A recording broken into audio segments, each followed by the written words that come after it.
अस्सलाम वालेकुम। Kitchen with Mehru में हाज़िर हूँ एक और नई रेसिपी के साथ। इस वीडियो में मैं लेकर आई हूँ सर्दियों के लिए बहुत ही स्पेशल गोंद के लड्डू। अगर आपके घुटनों में दर्द है, कमर में या आंखों में दर्द हो तो इस लड्डू को आप घर पर ज़रूर बनाएं। बहुत ही ज़बरदस्त चीज़ है, आसानी से ये घर पर बन जाते हैं।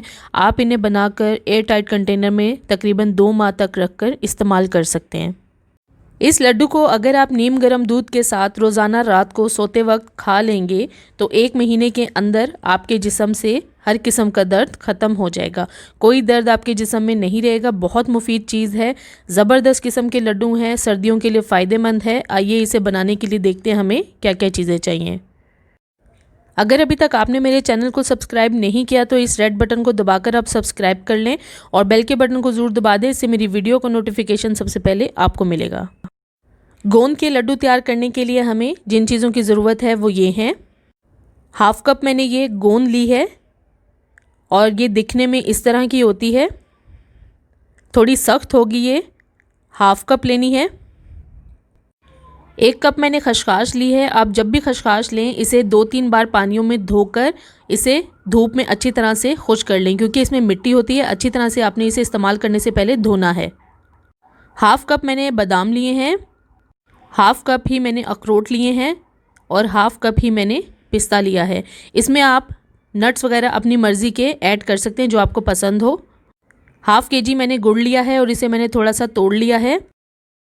1 कप मैंने देसी घी लिया है। ये होममेड देसी घी है। इसकी रेसिपी ऊपर आई बटन को क्लिक करके देख सकते हैं, मैं अपने चैनल पे शेयर कर चुकी हूँ। 1 + हाफ़ कप हमें गंदम का आटा चाहिए। नॉर्मल जो रोटियों वाला आटा है वो मैंने लिया है। 1 कप मैंने ये सफ़ेद तिल लिए हैं। 1 + हाफ़ कप मैंने पिसा हुआ नारियल लिया है और हाफ़ टी स्पून मैंने पिसी हुई इलायची ली है। अब मैं गोंद के लड्डू बनाना शुरू करूँगी। सबसे पहले मैं 2 से 3 टेबलस्पून देसी घी लूँगी। ये मैंने घर में देसी घी बनाकर इस बॉक्स में रखा हुआ है। खालिस घर का बना हुआ देसी घी है और बहुत आसानी से आप इसे घर पर बना सकते हैं। रेसिपी ऊपर आई बटन को क्लिक करके आप देख सकते हैं। इसमें से 2 से 3 टेबलस्पून मैं देसी घी इस पैन में डाल दूंगी और इस घी को मैं लो फ्लेम पे मेल्ट कर लूँगी। जब ये मेल्ट हो जाए तो इसके बीच में हाफ़ गोंद डाल देनी है, सारी एकदम नहीं डालनी है। पहले आधी फ्राई कर लेनी है, उसके बाद मैं दोबारा आधी फ्राई कर लूँगी। मीडियम टू लो फ्लेम पे हमें इसे फ्राई करना है और इतना फ्राई करना है कि ये फूल जाए अच्छे से। जब ये फूल जाएगी तो मैं इसे निकाल कर अलग प्लेट में रख दूँगी। इस तरह से ये फ्राई करते जाएंगे तो आहिस्ता आहिस्ता ये फूल जाएगी। अब इसे मैं अलग प्लेट में निकाल के रख दूँगी और बाकी की जो गोंद होगी उसे भी मैं इसी पैन में डालकर फ्राई कर लूँगी। बहुत तेज़ आंच पे इसे फ्राई नहीं करना, मीडियम से कम फ्लेम पे ही इसे फ्राई करना है और मुसलसल चम्मच चलाते हुए हम इसे फ्राई कर लेंगे जब तक ये फूलती नहीं है। अब ये देखिए फूल चुकी है। इस तरह से हो जाए तो इसे भी प्लेट में निकाल के रख दें।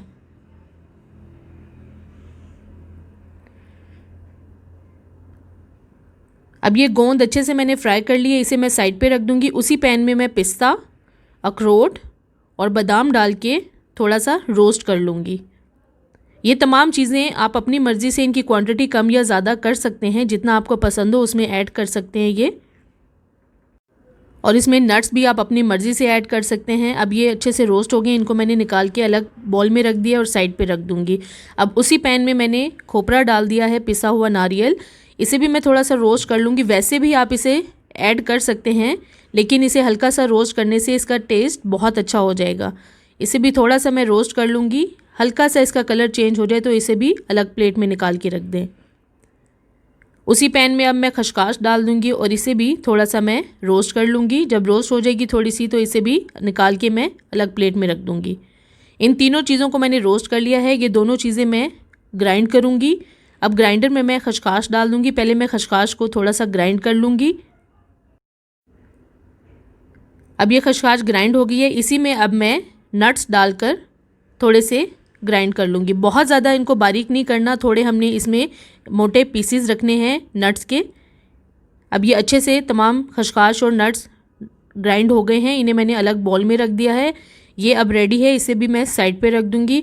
अब मैंने जो गोंद फ्राई की थी इसे मैं इस तरह से थोड़ा सा कूट लूँगी, बहुत ज़्यादा इसका पाउडर नहीं बनाना, बस दरदरा सा इसे पीस लेना है। इसे भी मैं अलग साइड पे रख दूँगी।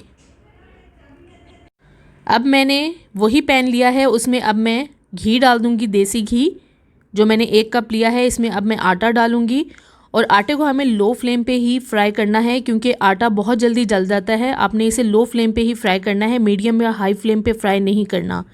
इस तरह मुसलसल चम्मच चलाते हुए इसे फ्राई कर लेना है तकरीबन 7 से 8 मिनट। इसमें से खुशबू आने लगे तो इसे भी अलग निकाल कर बॉल में रख दें। आटा फ्राई हो गया है। अब मैं उसी पैन में गुड़ डाल दूंगी और 3 से 4 टेबलस्पून पानी डाल दूंगी ताकि गुड़ अच्छे से मेल्ट हो जाए। गुड़ की जगह पे आप चीनी भी इस्तेमाल कर सकते हैं, लेकिन जो शुगर के मरीज़ होते हैं उनके लिए गुड़ बेहतर चीज़ है, चीनी इस्तेमाल ना करें। अब इसे मैं मेल्ट होने तक पका लूँगी। जब मेल्ट हो जाएगा तो 1 से 2 बॉयल तक इसे पकाना है, इससे ज़्यादा नहीं हमने पकाना, शीरा नहीं इसका तैयार करना। मुसलसल चम्मच चलाते हुए गुड़ को मैंने अच्छे से मेल्ट कर लिया। अब मैंने इसे चूल्हे से उतार लिया है और इसे अब मैं इस तरह से ठंडा कर लूँगी। थोड़ा सा हमें इसे ठंडा कर लेना है। अब ये ठंडा हो चुका है। अब मैंने 1 अदद बॉल लिया है बड़ा, इसमें मैं रोस्ट किया हुआ आटा, खसखस और नट्स, खोपरा, तिल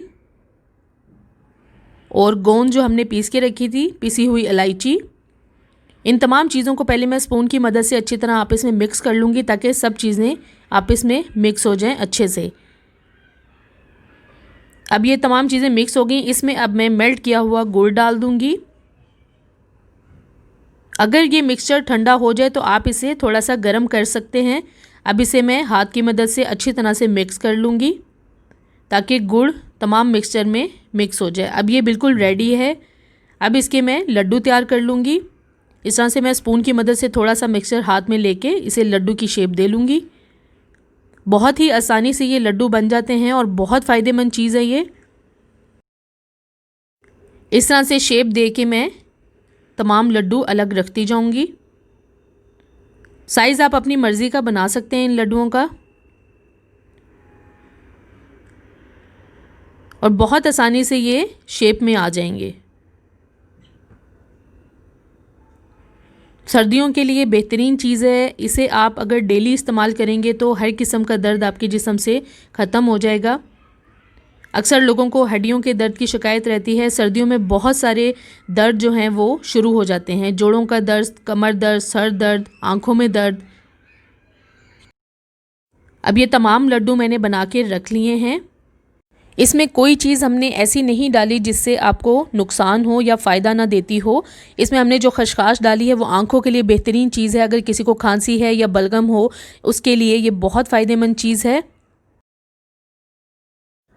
लड्डुओं को अच्छा सा ठंडा करके मुकम्मल तौर पर जब ये ठंडे हो जाएं तो इन्हें आप एयर टाइट कंटेनर में रखकर तकरीबन 2 माह तक इस्तेमाल कर सकते हैं। ये लड्डू बहुत टेस्टी तैयार होते हैं। आसान सी रेसिपी, आप बहुत आसानी से इसे बना सकते हैं घर पर। ये देखें बहुत ही ज़बरदस्त तैयार हुए हैं। अभी ये थोड़े से सॉफ्ट हैं और थोड़े से ये गर्म हैं। ठंडे हो जाएंगे तो मैं इन्हें एयर टाइट कंटेनर में रख दूँगी और इन्हें आप नीम गर्म दूध के साथ डेली इस्तेमाल करें।